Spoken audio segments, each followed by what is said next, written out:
Years later, the series where I dig up old games and see if they pass the test of time, which is basically just seeing if they're still fun.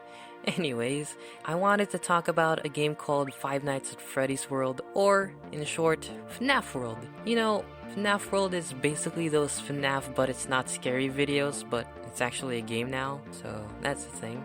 In January 26, 2016, Scott Cawthon, the creator of FNAF, removed FNAF World on Steam. Supposedly, he removed it because, quote, even though the game had a very positive rating with 87%, I was not satisfied with the reviews and ratings it was getting, end quote. And to be honest, I actually didn't know about this until now, but there was good news, of course, because when he announced this, he also announced that FNAF World would be completely free on GameJolt.com, link in the description. Now, the game only had 2 updates in its lifetime because, in a nutshell, he said that he coded it wrong, so it would be hard to change or add more things into the game, and that it would be better to move on to another game instead.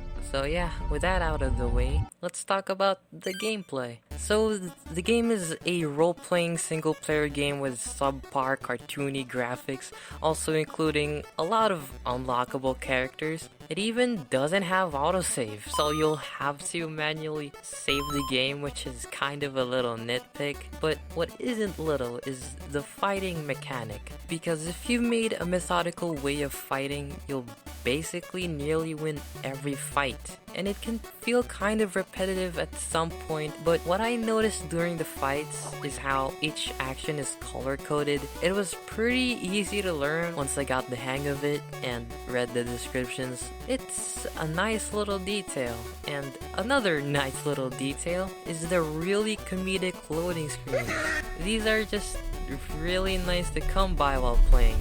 The glitch dimension. Now, there are things in the game that are inaccessible through normal means, but Scott actually made the glitch dimension where you enter through a glitched object and ending up in a glitched dimension, and this allows a way to get into a lot of places that you wouldn't normally get into. But the thing is, you'd have to find these glitched objects to progress. So when I was having trouble finding these, I was basically face planting into trees, rocks, lily pads, and graves to find at least one of these for just a secret object you can pass through. And it was really annoying to find them because their glitchiness barely stands out in the crowd. But in the end, it was worth it. Chips and Bytes. So, in FNAF World, there are things in the game called chips and bytes. Basically, chips are passive buffs and bytes are minions. Each of them only have 4 slots, so pick wisely. And chips can only be found in chests around the map, while bytes are things you can only buy in a shop, like armor or stonks. If you're a pro gamer, that is. But, you know, I'm a pro gamer. Honestly, I think that the chips are the best ones to get because they're really interesting. Also, being gift boxes are super OP, along with perma boosts that are really pog. But still, bytes can also help out a ton if you want to block some damage or passively heal your party. Heck, even a chance to one-shot enemies. It has it all. And yes, I don't have all the chips and bytes yet. I kind of haven't finished the game yet, so... Anyways, let's talk about the map. I personally think it's okay, and I don't really have much input on it whatsoever, unless we're talking about the music, that is, which is pretty chill. The music matches the atmosphere decently well. World 1 has 8-bit music. World 3, though, sounds a bit more detailed, but if you listen closely, you can hear distant breathing on your right ear, so that's a bit eerie.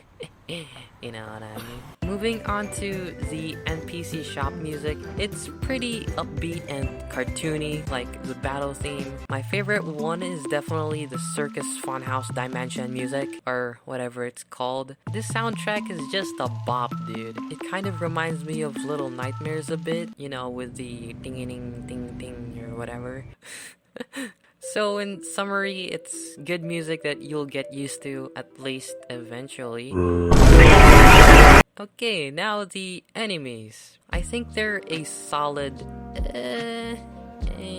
I personally don't think that they're super interesting. All of them just seem kind of repetitive, which is okay to be honest, because you don't really need the enemies to be completely different every time, because that would just take too much effort. And the bosses are just glorified enemies in my opinion. But if you encounter a unlockable character through RNG, they occur after fights, then it's interesting because they're really fun to fight and they inherit all the abilities the character has. So that's neat. And yeah, in conclusion, good game. Go play.